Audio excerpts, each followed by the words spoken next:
ಉಡಾಯಿಸೋ ಖಾರ ಬಣ್ಣ ರುಚಿಯನ್ನು ನೀಡುತ್ತದೆ. ಮೆಣಸಿನ ಪುಡಿ ಚಿಂದಿ ಉಡಾಯಿಸೋ ಖಾರ ಬಣ್ಣ ರುಚಿ. ಡಿಪ್ಲೊಮ್ಯಾಟಿಕ್ ಆಗಿ ವ್ಯಾಪಾರದ ದೃಷ್ಟಿಯಿಂದ ಏನೇನು ಕ್ರಮ ತೆಗೆದುಕೊಂಡಿದೆ ಮತ್ತು ಪಾಕಿಸ್ತಾನ ಒದ್ದಾಡ್ತಾ ಇದೆ ಅನ್ನುವಂಥದ್ದು ಎಲ್ಲ ಮಾಧ್ಯಮಗಳಲ್ಲಿಯೂ ಅಲ್ಲಿನ ರಿಪೋರ್ಟ್ಗಳ ಆಧಾರದ ಮೇಲೆ ವರದಿಯಾಗಿದೆ. ಉಳಿದಂತೆ ಏನು ಕಟ್ಟುನಿಟ್ಟಿನ ಕ್ರಮ ತೆಗೆದುಕೊಳ್ಳಬೇಕು. ಭಾರತ ಒಂದು ಬಹುದೊಡ್ಡ ವಿಶಾಲವಾದಂತಹ ದೇಶ. ಅದಕ್ಕೆ ಏನೇನು ಕಾಳಜಿ ತೆಗೆದುಕೊಳ್ಬೇಕು, ಪ್ರಿಕಾಷನರಿ ಮೆಜರ್ ತೆಗೆದುಕೊಂಡು ಸೂಕ್ತ ಸಮಯದಲ್ಲಿ ಸೂಕ್ತ ಕ್ರಮವನ್ನು ಖಂಡಿತವಾಗಿಯೂ ಆಗ್ತದೆ.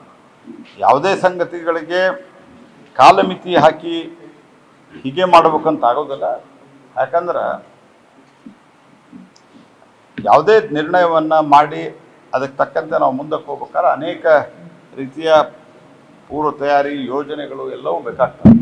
ಹಾಗಾಗಿ ಏನು ಕ್ರಮ ತೆಗೆದುಕೊಳ್ಬೇಕು, ಯಾವಾಗ ತೆಗೆದುಕೊಳ್ಬೇಕು ಅಂತ ಅನ್ನೋದು ಸೂಕ್ತ ಸಮಯದಲ್ಲಿ ಭಾರತ ಸರ್ಕಾರ ತೀರ್ಮಾನ ಮಾಡ್ತಾ ಇದೆ. ನಮ್ಮ ರಕ್ಷಣಾ ಮಂತ್ರಿಗಳು, ನಮ್ಮ ಪ್ರಧಾನಮಂತ್ರಿಗಳು ಎಲ್ಲರೂ ಕೂಡ ಸ್ಪಷ್ಟ ಭರವಸೆಯನ್ನು ಕೊಟ್ಟಿದ್ದಾರೆ. ಇವರು ಯಾರು ಮಾಡಿದ್ದಾರೆ ಅವರಿಗೆ ಶಿಕ್ಷೆ ಆಗ್ತದೆ.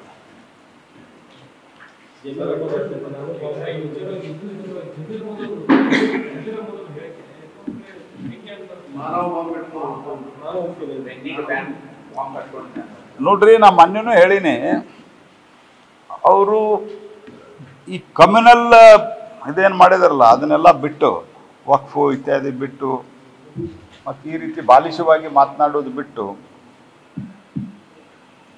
ಶಾಂತ ರೀತಿಯಿಂದ ಇದ್ರೆ ದೇಶದೊಳಗೆ ಮಿಲಿಟ್ರಿ ಅದ, ದೇಶದಾಗ ಅರೆ ಸೈನಿಕ ಪಡೆ ಅದ, ಅವ್ರ ಮೇಲೆ ನಂಬಿಕೆ ಇಟ್ಟು ನಿಮ್ಮ ಬೇರೆ ಬೇರೆ ನಿಮ್ಮ ನಾಯಕರು ಸ್ಟೇಟ್ಮೆಂಟ್ ಕೊಡ್ತಾ ಇದ್ದಾರೆ, ಅದನ್ನು ಬಂದ್ ಮಾಡಿಸಿದ್ರೆ ನಮ್ಮ ಮಿಲಿಟ್ರಿ ಪಡೆ ಜಗತ್ತಿನ 4ನೇ ಅತಿ ದೊಡ್ಡ ಮಿಲಿಟ್ರಿ ಪಡೆ ನಮ್ಮದು. ನಾವು ಏನು ಕ್ರಮ ತೆಗೆದುಕೊಳ್ಬೇಕು ನಮ್ಮ ಮಿಲಿಟ್ರಿ ಪಡೆ ಅವ್ರು ತಗೋತಾರೆ. ನೀವು ಶಾಂತ ರೀತಿಯಿಂದ ಇದ್ದರೆ ಅದೇ ದೊಡ್ಡ ಸೇವೆ. ಮೊನ್ನೆನೂ ನಾನು ಇದನ್ನೇ ಹೇಳೀನಿ, ಈಗೂ ಇದೇ ಹೇಳ್ತೀನಿ. ನೀವು ಸ್ವಲ್ಪ ಸಮಾಧಾನದಿಂದ ಶಾಂತ ರೀತಿಯಿಂದ ಇದ್ದರೆ ದೇಶ ಆರಾಮವಾಗಿ ಮುನ್ನಡೀತದೆ.